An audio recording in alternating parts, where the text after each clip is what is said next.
Hello everyone, thank you so much for joining me for our macrame hanging planter class. I hope that you have gotten a chance to pick up your kit from the library. If you're joining us and you didn't get a chance to register for a kit, I will be going over everything that you'll need and you probably already have at home to complete this project. So today we are going to be walking through how to make a small macrame plant hanger. So we'll be learning a few different knots. We'll be learning a half knot and a square knot here to complete a nice simple plant hanger, so you'll have the skills to make many more at home on your own if you choose. So in your kit that you picked up from the library, you received your macrame cord. So you'll have 8 pieces of 10-foot cord, and that's what we'll be using to create the planter the size of what I showed you today. If after this class you'd like to make something larger or something with a longer hanging portion, you would just increase the length of those cords. So we need 8 cords to complete the project, and in this case they're 10 feet each.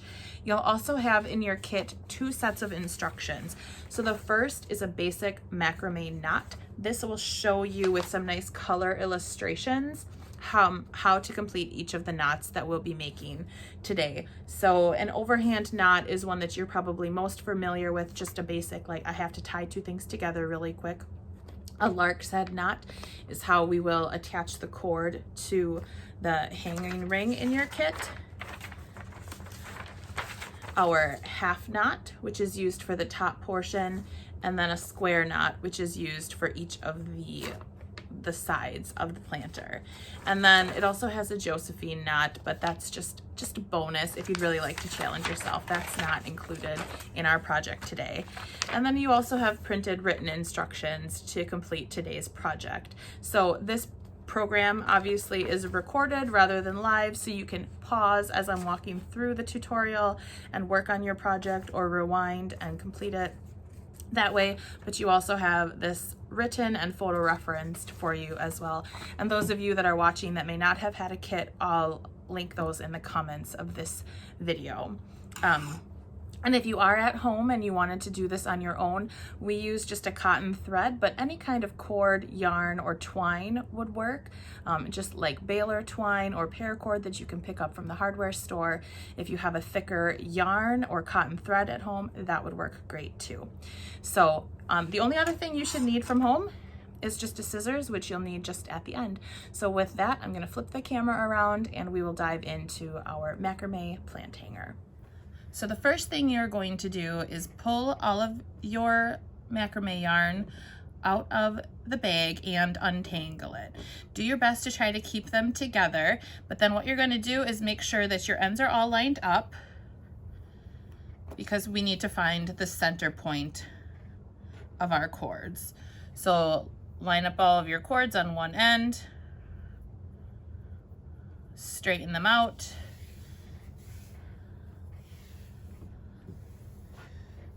and then fold them in half to find the center point.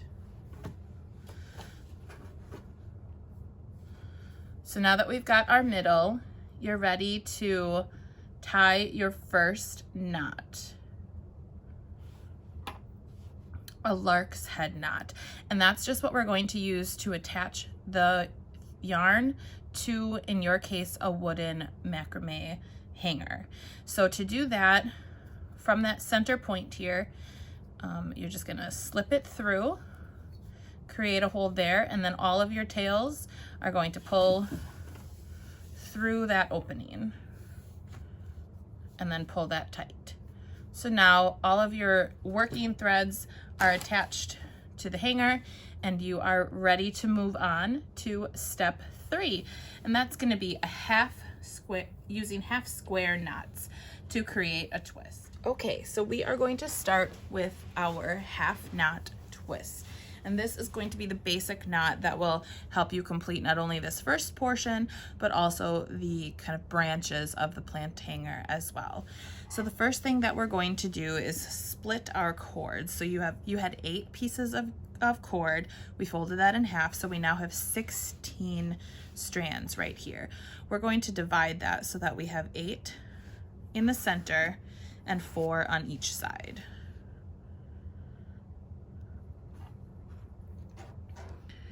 So these are going to be our left working cord, our center cords that stay, and our right working cords.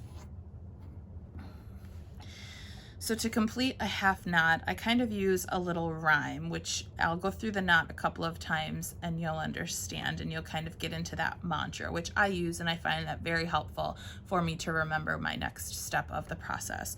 So we'll start with our left cord here, and we'll go over the center and under the right. So over, under.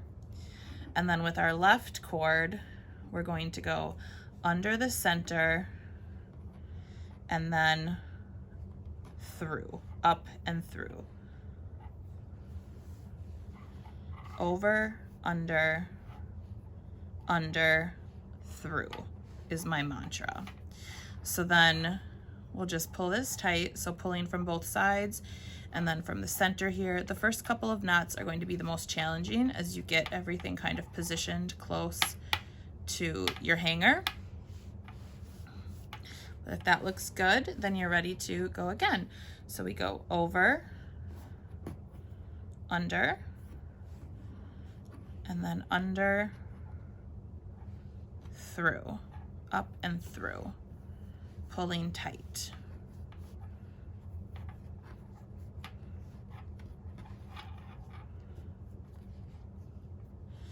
And at this point too, you might find it helpful to tape this down if you can. If you prefer to work vertically and had a nail, you could hang it on there. Otherwise, just some masking tape to hold it in place so it's not wiggling around so much. You may find it easier. All right, so then we'll continue going over, under, and then under the center and up and through. And as you go, you'll start to see your cords begin to twist. Since we're creating a knot that's always starting from the same side, it'll start to make sort of like a DNA twist. So I'm going to continue going until I have about 7 knots made, and then I'll come back and I will show you what that twist looks like. I'm gonna stop right here. You can see that twist starting to happen. If you were working with longer thread or wanting to do maybe just like a bracelet or a keychain, you could continue to do this pattern and it would continue to twist and create a spiral.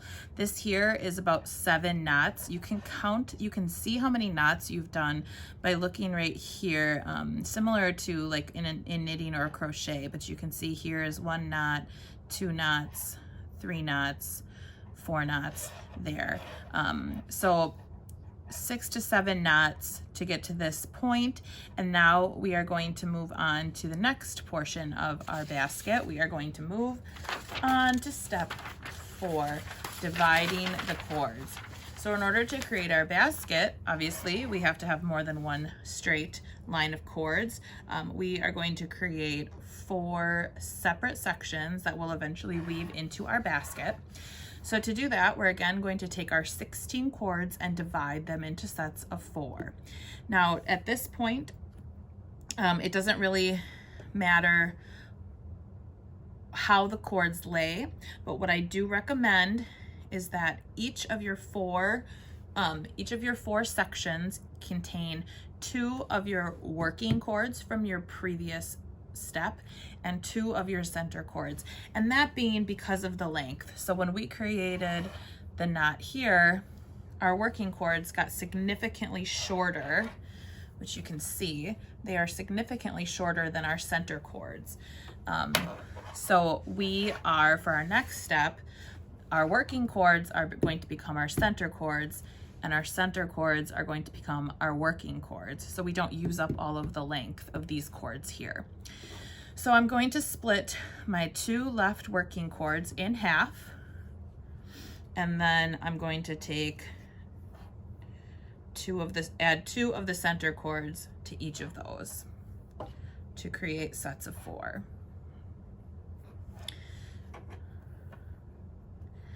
And at this point as well, as we start working, we are going to be working with just one section at a time. So just for your own ease of use, I would suggest taking those groups and getting them out of your way.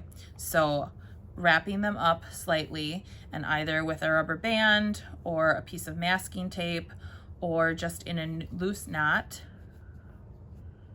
just tying them together so that you don't have to worry about accidentally picking them up and pulling them into your other work as we continue. And then I'm going to tie up this final section, and then we'll get back to work with more square knots. Okay, so you've worked on a half knot, which was the over, under, under, over. A square knot is very similar, except we start the pattern from both sides. The last knot that we did up here, we always started from our left. This time we're going to do the pattern once starting from our left, and then once starting from our right, and that will make the square knot. So again, we'll have our 2 center cords and our 2 working cords. This time, I want you to make sure that your shorter 2 cords become your center cords, and those longer cords become your working cords. So we're going to measure down about 6 inches on our planter. So this is, we're starting to create just the hanger, that space. We're going to measure down about 6 inches, and just because this is a starter project, tie a knot. It's going to give you a more secure place to start working on your square knot. So you've measured down 6 inches and tied your knot, and we're ready to start creating that square knot. So here's an example of what it's going to look like when we're finished. Up at the top, we did a half knot where we started from the left, went over, under, and then from the right went under and then up and through. We're going to do the same thing here. We're just going to start first from the left and complete the knot, and then from the right and complete the knot. So to get started, again, make sure that you've got the shorter of your 4 strings in the middle. Those are going to become the cords that stay, and then the longer strings are going to become your working cords this time around. So we've got those separated. And by now this motion should feel pretty natural to you. But again, we're going over and under with our left, and then our right working cord, we're going to go under the center cords and then come up and go through on the left and pull tight.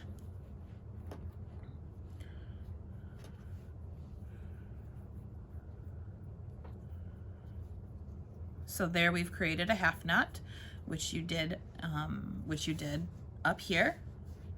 Now to make it a square knot, we'll do the same action starting from the right. So the right will go over and under the left cord here, and then our left cord will go under those 2 center cords and come up through and go over our right cord.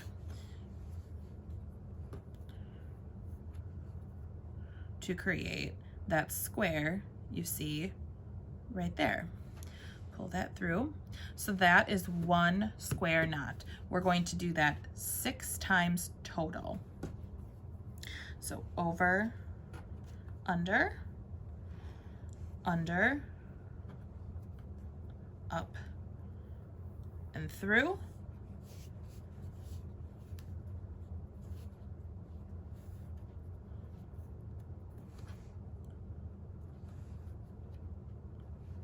and then starting from our right, over, under, and then the left cord goes under, up, and through.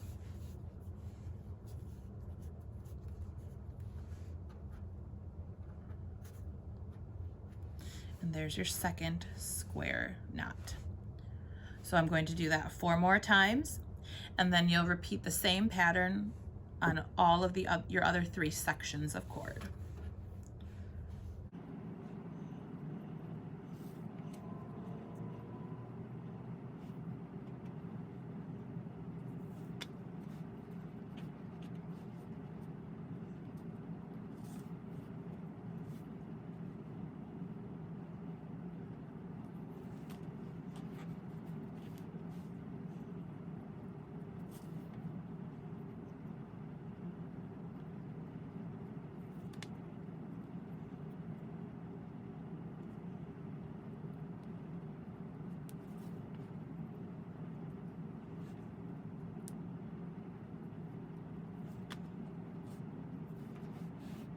Okay, so we are ready to start what I think is the most complicated portion, and that is creating our basket. There are directions in your kit, as well as a video a close-up of this, a photo close-up.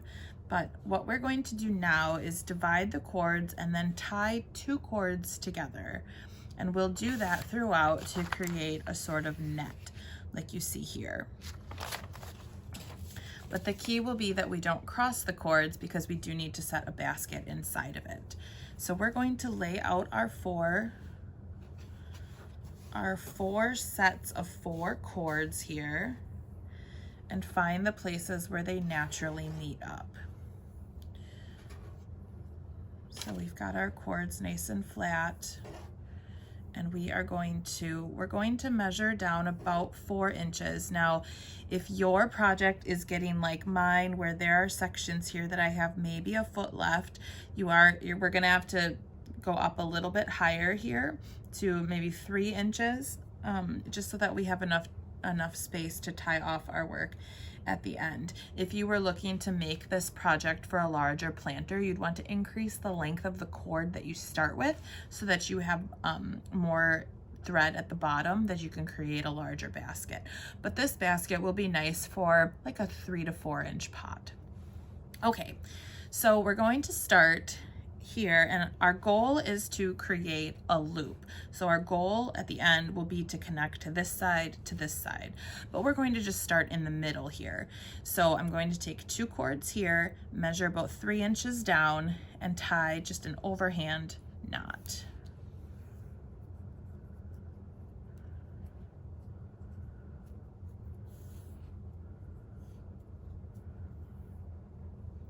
So I have 2 connected. Then I'm going to move to my left.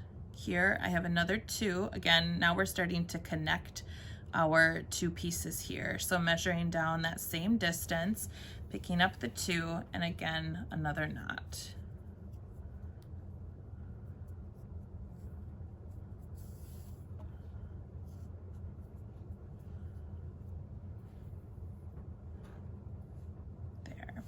And then if we continue moving to the left, we'll do the same here, measuring down.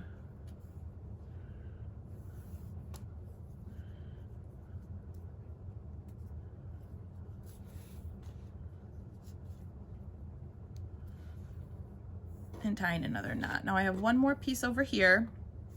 I'm just going to leave that until the very end when we close up our basket. So if we come back to the center, I'm going to take my 1 thread here, pull it taut here, and tie a knot. Again, connecting those 2 kind of arms of our hanger.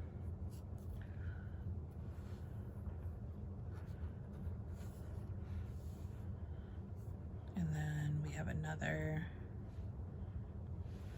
2 here.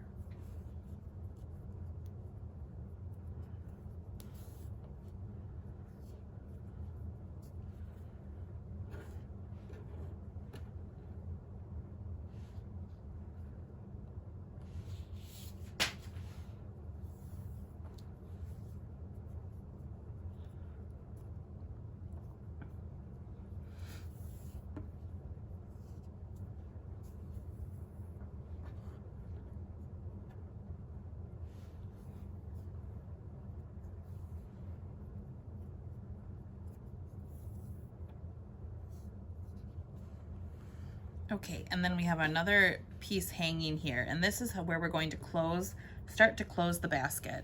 So I'm going to bring this one over, join it with that one from my left side, and tie a knot.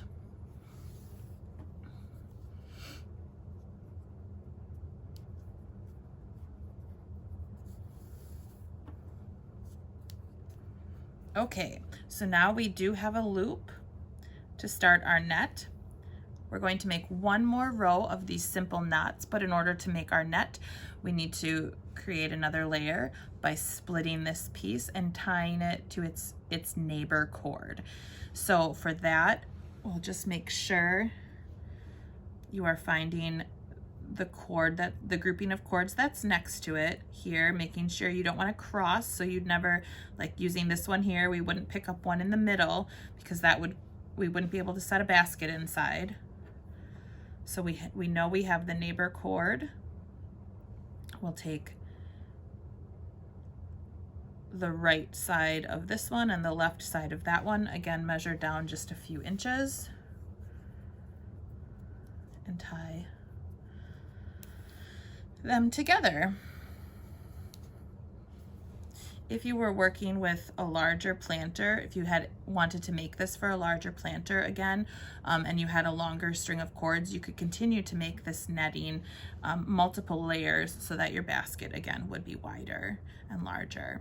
Okay, so that one's tied together. So we have the remaining cord from that pair. We'll find its neighbor here, measure down and tie a knot.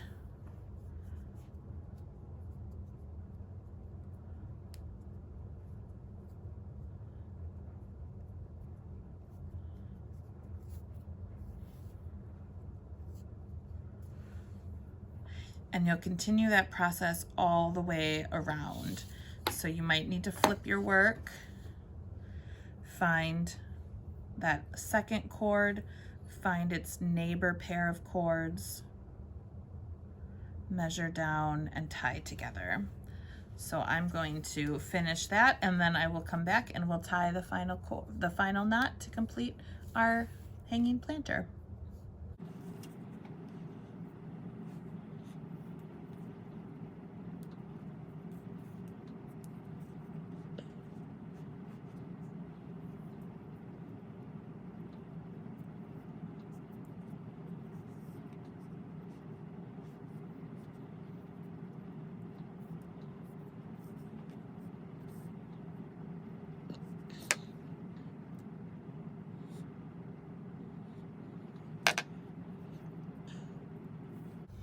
Okay, and for my final knot, I am just going to do another overhand knot with all of my remaining cords. So measuring down, if you have the string, now I have a couple of very short strings in here, so my knot's going to be very close to the base right here, but if you have strings that are a little bit longer, you can come down another 3 to 4 inches.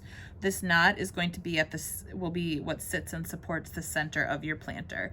So again, just group them all together and tie one final overhand knot.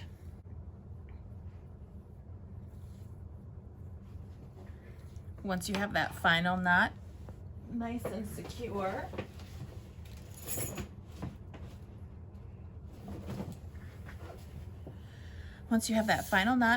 secure, you can just take a scissors and even up the bottom.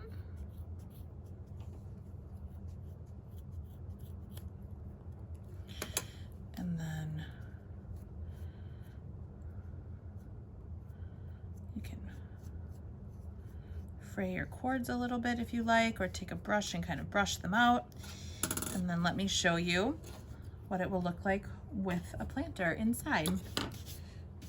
Okay, so we finished our planter, and now I just wanted to show you how to insert it into the hanger. So the easiest way to do it, or I guess the only way to do it, is to open up your planter. So I've got one, like kind of found a hole in it, and then wiggle it down into the basket. And then you'll just want to adjust it so that the knot sits in the center of your planter. And you may need to, if you had a hook, you could hang this and then settle the planter into it. Otherwise, sometimes I will just hold it and position those knots, especially that first layer that's really going to anchor and carry the weight of the planter, and then come up. If you have something that has more vines, like if you're using a spider plant or like a pothos or something, then I would definitely recommend just getting it settled in the hanger, hanging it where you'd like it to be, and then very gently pulling out any of the vines, leaves, or branches. So there you have it. I hope you enjoyed this class. I hope that you continue to try it, make more. If you have any questions, put them in the comments below. Also, on your basic macrame knots handout were some recommendations for other books if you're looking to make other home decor items or would like to transition this into jewelry. There's a lot. I know you've probably noticed there's a resurgence in the popularity of macrame again, so you'll find some vintage books in InfoSoup, but also some really excellent brand new contemporary home decor items made out of macrame. So I hope you enjoyed today, and we will see you next time at the library.